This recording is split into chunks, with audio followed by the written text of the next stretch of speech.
Ya, selamat pagi semua saudara yang terkasih. Mari kita bersyukur kepada Tuhan karena Tuhan sudah menolong kita. Dan hari ini kita akan melanjutkan materi pelajaran kita, yaitu Sejarah Gereja Indonesia di minggu yang lalu. Adapun materi kita pada hari ini adalah masa perintisan gereja di Nusantara, di mana sejarah kehadiran kekristenan sebelum tahun 1600. Adapun ringkasan materi kita pada hari ini adalah jejak awal atau sejarah awal abad ke-7 sampai abad ke-13, kontak kekristenan timur melalui jalur perdagangan. Kemudian ada misi Katolik Portugis di era Pasca Malaka tahun 1511 dan Ordo Misionaris. Kemudian juga ada namanya seorang misi Franciscus Xaverius yang melakukan perjalanan misi legendaris di Maluku pada tahun 1546 sampai 1547. Yang kedua, yang berikutnya adalah ada pusat dan hambatan dinamika penyebaran di pusat-pusat rempah-rempah. Dan yang terakhir adalah akhir masa perintisan kedatangan Belanda dan transisi ke Protestan.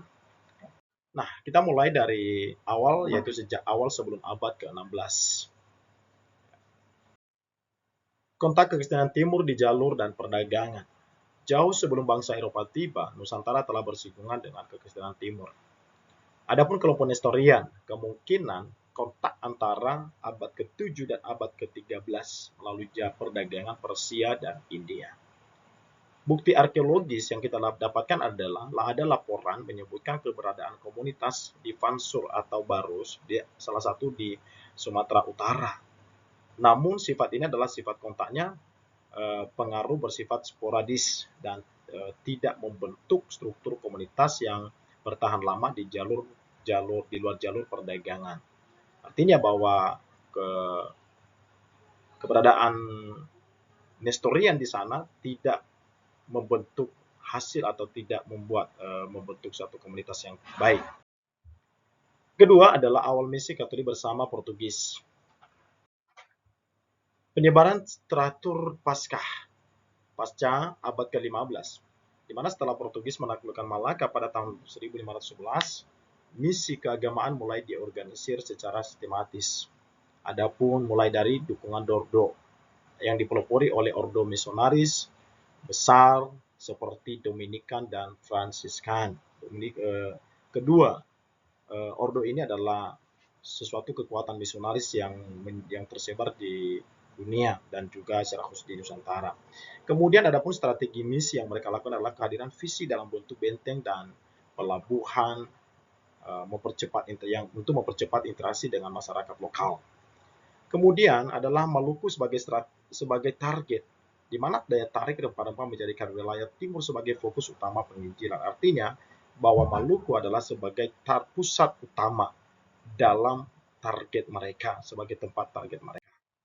Nah, di sini kita akan lihat bahwa ada seorang misi yang sangat luar biasa, yaitu Santo Franciscus Xaverius pada tahun yang 546 sampai 1547, di mana dia adalah seorang tokoh sentral dalam sejarah Katolik Indonesia.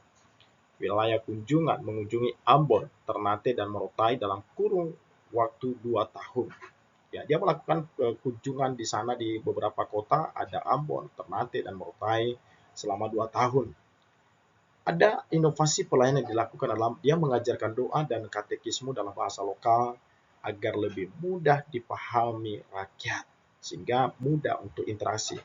Dan dampaknya adalah dia membaptis ribuan orang dan itu meletakkan dasar bagi komunitas Katolik yang kuat di Maluku Utara.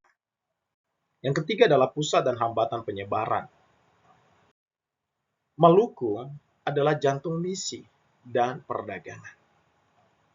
Maluku menjadi titik temu strategi antara kepentingan ekonomi dan spiritual. Ini ada petanya di sini, walaupun ada garis kabur. Nah, di mana adalah Maluku ini adalah pusat perdagangan rempah dunia, menarik perhatian misionaris untuk membangun pangkalan tetap di sana. Dan berikutnya adalah gereja dan sekolah-sekolah Kristen pertama di Nusantara mulai didirikan di pulau-pulau utama ini. Dan sehingga edukasi menjadi alat penting bagi Ordo Jesuit untuk menyebarkan pengaruh ajaran Kristen. Nah, namun ada di samping itu bahwa ada tantangan dalam perintisan tersebut. Yaitu tantangan pertama adalah persaingan agama. Agama Islam dan budaya lokal sudah mengakar kuat di banyak Kesultanan Nusantara sebelum kedatangan misi Barat. Yang kedua adalah isu kolonialisme. Misi seringkali disalahpahami karena identik dengan kepentingan penaklukan politik dan ekonomi bangsa Portugis. Nah, ini adalah sebuah tantangan.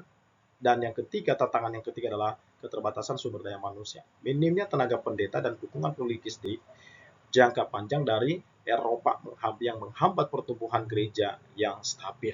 Ketiga hal ini adalah sangat membuat tantangan bagi pergerakan misi di masa itu.